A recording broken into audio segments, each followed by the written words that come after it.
In 2013, 21-year-old Joe Landon's life changed forever.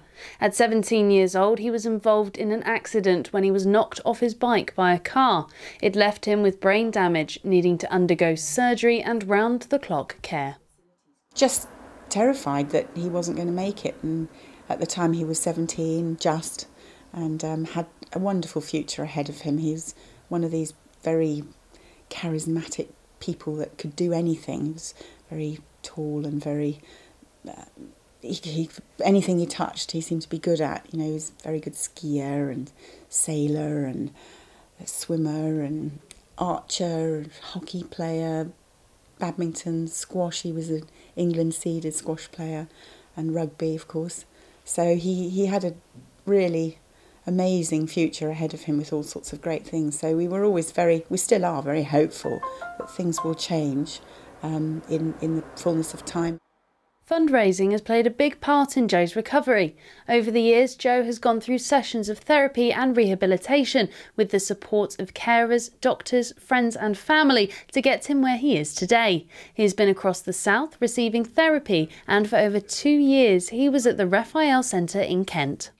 I mean, he went from being unable to hold his own head up and unable to basically move a muscle really, to being where he is now, standing up and moving his arms, not always to command, but his legs are very much better. But they have hydrotherapy there, and art therapy and music therapy, and as well as all the traditional therapies in speech and language and occupational therapy and physio, which they do 24/7. They're amazing. It's a 7-day-a-week outfit. So every day he had therapies and did an enormous amount there. Now the next stage is getting Joe his own place. A bungalow in Porton has already been bought, but now it needs some renovations to meet Joe's needs. Walls will need to be knocked down to make space for Joe's wheelchair, along with redesigning the bathroom, adding additional rooms to the building where Joe can continue his therapy, and space for live-in carers to join him.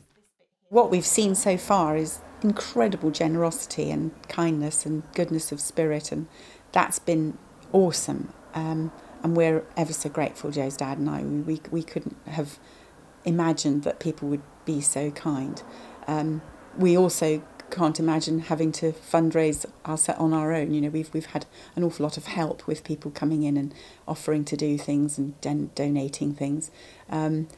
We certainly couldn't fund ourselves what is required.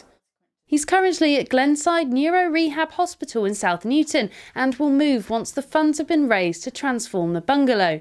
Sue says it's been a journey for her larger-than-life son and is grateful for the money that's already gone towards his recovery. Now the family are looking forward to the day Joe moves into a place he can call his own. We've found so far is that when he gets to know certain team members, staff members, he shines, and they start to understand his little foibles and can pick out what he wants and what he'd like.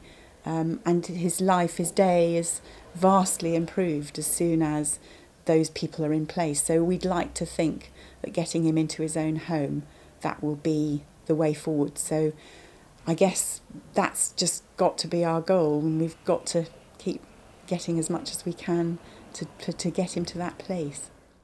On the 30th of June, Joe's family will be hosting a dinner and auction in Salisbury to drum up the much-needed funds to get Joe on his way to moving into his new home.